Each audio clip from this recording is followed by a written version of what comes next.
রাস্তা নয় যেন নদী। অল্প বৃষ্টিতেই জলমগ্ন দুর্গাপুর লাইন বাজার। সমস্যায় ব্যবসায়ী ও সাধারণ মানুষ। দৃশ্যটা দেখলে মনে হতে পারে কোনো নদী বা জলাশয়ে পেরোচ্ছেন সাধারণ মানুষ, কিন্তু না, এটি কোনো নদী নয়। উত্তর দিনাজপুর জেলার ইটাহার থানার অন্তর্গত দুর্গাপুর লাইন বাজার এলাকার রাস্তা, যেটি সামান্য বৃষ্টিতেই কার্যত নদীতে পরিণত হচ্ছে। রাস্তার পাশেই রয়েছে জাতীয় সড়ক 12 নম্বর এবং কালিয়াগঞ্জ বালুরঘাট সংযোগ সড়ক। প্রায় 150 থেকে 200 মিটার রাস্তা জুড়ে জল জমে থাকে ঘন্টার পর ঘন্টা, কখনো বা দিনের পর দিন। ফলে সমস্যায় পড়েছেন ব্যবসায়ী থেকে শুরু করে স্কুল পড়ুয়া পথচারী সকলেই। স্থানীয় দোকানদারদের অভিযোগ, বিডিও থেকে ডিএম অফিস বারবার লিখিতভাবে জানিয়েও মিলছে না কোনো স্থায়ী সমাধান।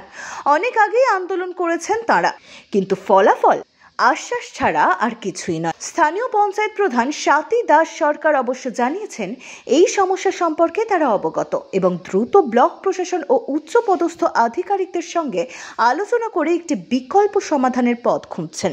তবে এলাকার মানুষের দাবি, এখানে ড্রেন থাকলেও সেগুলি কার্যত অকেজো। জল নিষ্কাশনের কোনো কার্যকর ব্যবস্থা নেই, আর তাতেই নাকাল দুর্গাপুরবাসী। এখন স্থানীয়দের হুঁশিয়ারি, দ্রুত যদি পদক্ষেপ না নেওয়া হয় তবে বৃহত্তর আন্দোলনে নামতে তারা বাধ্য হবেন।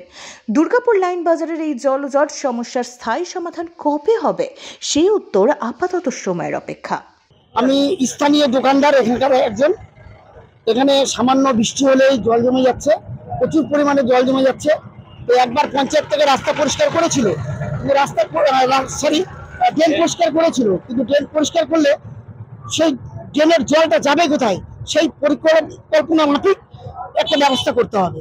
এটা যদি না করে এই সমস্যা আমাদের চিরদিন থেকে যাবে।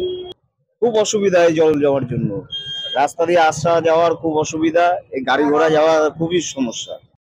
ব্যুরো রিপোর্ট, এক্সপোজ বার্তা।